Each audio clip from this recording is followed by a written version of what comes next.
MLC కవిత ఆధ్వర్యంలో నడుస్తున్న తెలంగాణ జాగృతి శాఖను పెద్దపల్లి జిల్లా సింగరేణిలో ఏర్పాటు చేశారు. ఈ మేరకు సింగరేణి వ్యాప్తంగా ఉన్న 11 డివిజన్లకు చెందిన యువ కార్మికులు సమ్మేళనంలో నిర్ణయం తీసుకున్నారు. 11 డివిజన్లకు సంబంధించి కోఆర్డినేటర్లు నియమించారు. ఇప్పటికే కవిత తెలంగాణ బొగ్గుగని కార్మిక సంఘం గౌరవ అధ్యక్షురాలుగా కొనసాగుతున్నారు.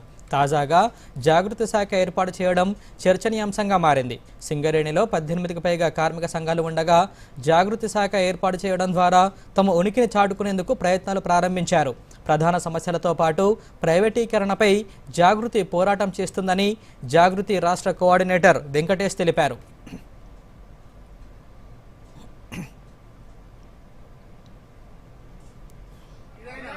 సింగరేణి జాగృతి ముఖ్య ఉద్దేశం ఏంటంటే సింగరేణి వ్యాప్తంగా నాణ్యమైన వైద్యము, ఉన్నతమైన విద్య మరి ఏ విధంగా సాధ్యమవుతుంది అనేది నిన్న హైదరాబాద్లో చర్చించడం జరిగింది.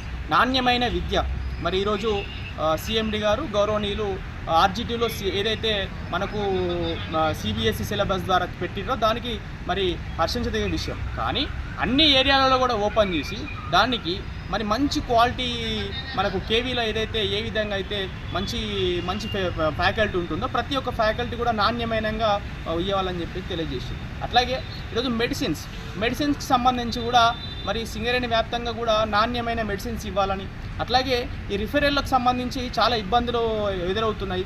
ఆ రిఫరల్కి సంబంధించి ఏ విధంగా చేస్తే ముందుకు వెళ్తే బాగుంటుందని ఇలా అనేక సమస్యలపైన దృష్టి జరిగింది.